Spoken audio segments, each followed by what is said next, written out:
మనోవ్యాకులతను శ్రీరామకృష్ణులు ఒక ఆధ్యాత్మిక సాధనగా పేర్కొనడమే కాక భగవద్ దర్శనానికి ముందున్న స్థితిగా కూడా పరిగణించారు. తీవ్ర వ్యాకులతతో విలపిస్తే ఆయనను దర్శించవచ్చు. వ్యాకులత కలిగితేనే అరుణోదయం అవుతుంది. మీరు ఎప్పుడైనా ఒకసారి ఇదే ఇవే అంటే ఒక దుఃఖించడం అంటే రోజు కూర్చుని పొర్లుదండాలు పెట్టి ఏడవటం అని కాదు. మన మనసులో ఎప్పుడు ఒకటి నడుస్తూ ఉండాలి. నేను అంటే ఆంజనేయులు ఆశ్రమానికి వచ్చినప్పుడు మొట్టమొదట్లో అట్లాగే ఒక గురువు దొరకటం కంటే నాకు అంతకంటే గొప్పదైనటువంటి విశిష్టత ఏముంది. ఇప్పుడు అది చప్పబడిపోయింది.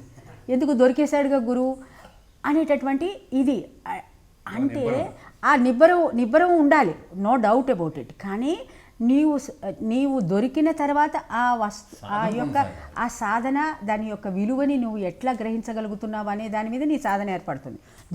దొరికిన తర్వాత అక్కడి నుంచి నీ సాధన మొదలవ్వాలి. అప్పటిదాకా మనకేంటి, అది దొరకలేదనేటటువంటి ఒక దిగుల్లో ఉన్నాం. ఇప్పుడు గురువు దొరికాడు, అతను చెప్తున్నాడు ఇట్లా వెళ్ళు డైరెక్షన్స్ చెప్తున్నాడు. కానీ ఆయన వెళ్ళమన్న డైరెక్షన్కి వెళ్లకుండా నువ్వు అటు ఇటు వెళ్ళావనుకో, అది మనకి ఈ వ్యాకులత చెందినట్టు కాదు. అంటే నేను అనేది ఏంటంటే ఎప్పుడు ఆ టెంపో మెయింటైన్ అవ్వాలి. టెంపోని తెలుగులో ఏమంటామంటే ఆ యొక్క తీవ్రమైన పట్టుదల ఎప్పుడూ నిరంతరం మనలో జరుగుతూ సంఘర్షణ ఎప్పుడూ జరుగుతూ ఉండాలి. మీరు ఎప్పుడైనా ఒకసారి కన్యాకుమారికి మనం అంతా వెళ్ళాం, నువ్వు కూడా వచ్చావు కదా. కన్యాకుమారికి వెళ్ళినప్పుడు ఆ సూర్యోదయానికి ముందర ఎన్ని రకాల రంగులు మారుతాయి, ఎన్ని రకాల మేఘాలు మారుతాయి, ఎన్ని రకాలైనటువంటి అంటే ఒక విధమైనటువంటి సంఘర్షణ జరుగుతూ ఉంటుంది ఆకాశంలో. అప్పుడు కానీ మనం ఒక గంట అరగంట అక్కడ వెయిట్ చేస్తే కానీ ఆ సూర్యుడి యొక్క కిరణాలు బయటికి రావటం మనకి తెలియదు. అలాగే ఒక గర్భిణీ స్త్రీ బిడ్డని కనేటప్పుడు అనేక రకాలైనటువంటి ఇవాళ రేపు అంత సిజేరియన్, అది అసలు తెలియదు వాళ్ళకి. అసలు బిడ్డని కంటం ఏమిటో స్త్రీలకు తెలియకుండా అయిపోయింది. కానీ ఒక తీవ్రమైనటువంటి వ్యాకులత చెందుతుందన్నమాట బిడ్డ ప్రసవ వేదన. ఏ జీవి అయినా, ఇప్పుడు మీరు కుక్కలు ఇవన్నీ మామూలుగా ప్రసవించేటప్పుడు తీవ్రమైనటువంటి ఆవులు ఇవన్నీ కూడా ఒక ఆవేదన చెందుతాయి. అటువంటి ఆవేదనతో కూడిన నేను భగవంతుని తెలుసుకోవాలి, నాలో ఉన్నటువంటి తత్వాన్ని తెలుసుకోవాలి అనేటువంటి తీవ్రమైన కోరిక, తీవ్రమైన వ్యాకులత కలిగినప్పుడు మాత్రమే మనకి భగవత్ సాక్షాత్కారం కలుగుతుంది. సో అట్లాగే దానికి మనం ఒక కథ చెప్పుకుంటాం. ఏమనంటే ఈ భగవంతుని గురించి తెలుసుకోవాలి అనేటప్పటికి ఏమైపోతుంది, ఈ భగవంతుడి యొక్క నిరంతరము అతని యొక్క విశిష్టత తెలుసుకోవాలని మనం వ్యాకులత చెందంగానే చెందిన తర్వాత ఇది మనంతట మనం తెలుసుకోలేం. కాబట్టి మనకి ఒక సత్సంగం కావాలి. సత్సంగం అంటే ఏంటి? ఇక్కడ సత్సాంగత్యంలో నిరంతరము ఉంటున్న వాడి యొక్క మార్గదర్శనం మనకు కావాలి. అయితే మన సత్సంగం అనుకుంటే ఏమనుకుంటున్నామంటే రెండు రకాల సత్సంగాలు ఉన్నాయి. బాహ్యమైనటువంటి సత్సంగం ఉంది, ఆంతరంగిక సత్సంగం ఉంది. బాహ్యమైనటువంటి సత్సంగం ఏంటి? విఘ్నులు, జ్ఞానులు, వాళ్ళ యొక్క జీవిత విశేషాలు, వాళ్ళ జీవనం ఎట్లా గడిపారు. ఇప్పుడు రామకృష్ణ పరమహంస ఎట్లా గడిపాడు, నరేంద్రుడు ఎట్లా గడిపాడు, ఆయన జీవనం ఎట్లా గడిపాడు మనం చూడండి. వాళ్ళు ఎంత కష్టపడ్డారో భగవంతుడి యొక్క సాక్షాత్కారం కోసం. నువ్వు ఎప్పుడైనా మనం ఇప్పుడు అక్కడికి వెళ్ళాం, అదేంటి రాక్, అదేంటది మన వివేకానందుడు ఆ సముద్రంలో, ఆ చీకటి సముద్రంలో దాటి ఈదుకుంటూ వెళ్ళి అక్కడ ఉన్నటువంటి పెద్ద కొండ మీద అక్కడ ఉండి అక్కడ తపస్సు చేసుకున్నాడు. అసలు మనం ఒక్కసారి మనం అట్లా వెళ్ళగలిగే పరిస్థితి మన దగ్గర ఉన్నదా?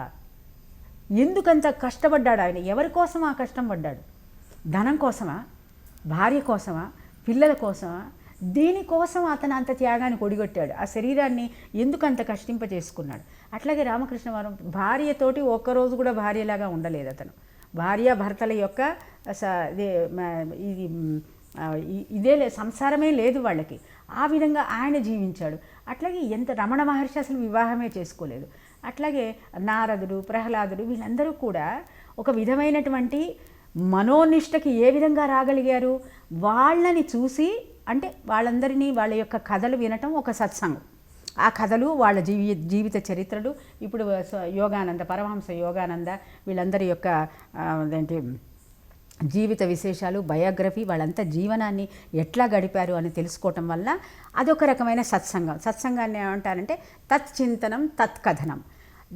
ఎప్పుడు నాకు ఈ పరమాత్మ నాలో ఉన్నటువంటి ఆత్మ తెలుసుకోవాలి అనేటటువంటి ఒక చింతన, వ్యాకులతతో ఉండాలి మొదటిది. తర్వాత తత్కథనం. తత్కథనం అంటే ఏంటి? ఇది తెలుసుకున్న వాళ్ళు ఎట్లా బతికారు, వాళ్ళ శరీరాన్ని ఏ విధంగా వాడుకున్నారు, మనలాగా వాడుకున్నారు ఆ శరీరాన్ని, లేక వాళ్ళే విధంగా వాడుకున్నారు. ఇప్పుడు మనమంతా తెలుసుకోవడానికే కదా ప్రయత్నం చేస్తున్నాం. వాళ్ళే విధంగా బతికారు ఒక్కసారి ఆలోచించుకుంటూ ఉండాలి. ఆలోచించుకుని ప్రతి సంఘటనలో వాళ్ళు ఇటువంటి సంఘటన ఎదుర్కొన్నప్పుడు వాళ్ళు ఎట్లా ఉన్నారు అనేటటువంటి విషయానికి మనం తెలుసుకోవాలి. ఇది ఒక విధమైనటువంటి సత్సంగం. సో నిన్న కృష్ణుడు చెప్పినటువంటి సత్సంగం అదే. రామలీలలు, రాముడు ఏ విధంగా ఎన్ని రకాలైన అపాయాలు పొందాడు, ఒక సత్యం అనేటువంటి మాటకి, తండ్రికి ఇచ్చినటువంటి మాటకి ఆయన ఎంత దుఃఖం అనుభవించాడు. అట్లాగే కృష్ణుడు చిన్నప్పటి నుంచి గండాలే, కృష్ణుడికి పుట్టినప్పటి నుంచి గండాలే. పూతన వచ్చి అతనికి విషపు పాలిచ్చి చంపడానికి ప్రయత్నం చేసింది. తర్వాత ధేనుకాసురుడు అని చెప్పి ఈ రకరకాల రాక్షసులు వచ్చి అతన్ని చంపడానికి ప్రయత్నం చేస్తారు చిన్నప్పటి నుంచి. ఆ తర్వాత అతను శకటాసురుడు, తర్వాత బకాసురుడు, వీళ్ళందరూ కూడా రకరకాల మంది వచ్చి అతన్ని చంపడానికి ప్రయత్నం చేస్తారు. తర్వాత అతను పెద్దగా అయిన తర్వాత రాయబారం వెళ్ళినప్పుడు దుర్యోధనుడు అతన్ని బంధించి బంధించడానికి ప్రయత్నం చేయడం. ఇట్లా ఆయన జీవితంలో చాలా కృష్ణుడు చాలా కష్టాలు పడ్డాడు, రాముడు చాలా కష్టాలు పడ్డాడు.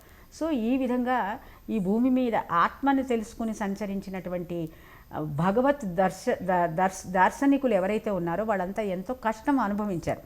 సో అటువంటిది ఎప్పుడు మనం మన దృష్టిలో పెట్టుకుంటూ ఉండాలి. మామూలు చిన్న దైనందిన దీనికే మనం విచలితం కాకూడదనమాట. సో అటువంటి వ్యాకులత మనలో ఉన్నప్పుడు, నిశ్చితమైనటువంటి ఇది ఉన్నప్పుడు మనం ఈ భగవంతుడిని తెలుసుకోగలం. ఇంకా సత్సంగం, ఇప్పుడు మనం సత్సంగం 2 విధాలు ఉంటుందని చెప్పాను కదా.